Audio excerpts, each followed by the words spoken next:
Before we show you how to use preferences and option settings in your solution, because all we've done at this point is add them in there, they're not doing anything.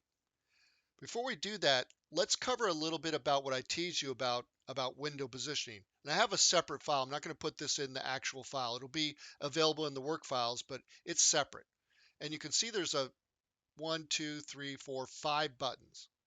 I'm going to demonstrate what they do and then show you and walk you through it. Now, here's one we've already done, which is offsetting a document window.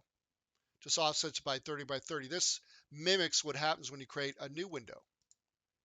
It gets offset about that same. I think it's like 33 or 32 or something. I just made it even at 33 or 30, I should say. But you can actually check out what it is if you want. You can center a window, and it centers in the window no matter how big it is. Side by side. Now, this is not going to be very good, so we're going to make it a little bit smaller here. See how it puts it side by side if you want to put a little white window here. And there's the center again, just to make sure you believe it centers. You could center it on the window, but I find it more important to center it on the document. And then we can center the card window, which I don't find very useful. It kind of looks cheesy to me. And we already showed you how to do this one, center it on the top. So these are all pretty easy to do.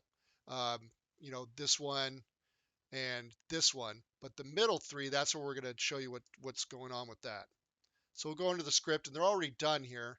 And you'll see the offset, it just simply adds 30, right, just like we did before.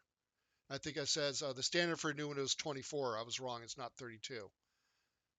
I took the time one day, I guess, to do that. Then there's a centering a document window. Now this is kind of complex because we need to figure out the window size, the current window before we create the new window. So we have to set all these variables. I was thinking before I covered this because I had forgotten, why don't I just put these values down in here? Because if you look at they're only here and they're only done once. Why declare them in variables? That's because we need to make sure before we create the new window and switch to the new dialog, we need to know what the window size is behind it. And the great thing is I had this comment, and it reminds you why we did this. That's why comments are important. You may have been really smart and gone and then go back and go, why did I do that? Let's fix that. And then you go, oh, that doesn't work. Why didn't you? Oh, okay, I remember now. That you don't want to get into that situation. So we declare the width, the height, the left, and the top. Very standard get functions. Window top, window left, window height, window width. So that's the current window width all the way across the window. Window height all the way, or it should say height is all the way down there. And then left and top, which is where it is on the left of the screen and the top of the screen. So these really return zeros right now at this point.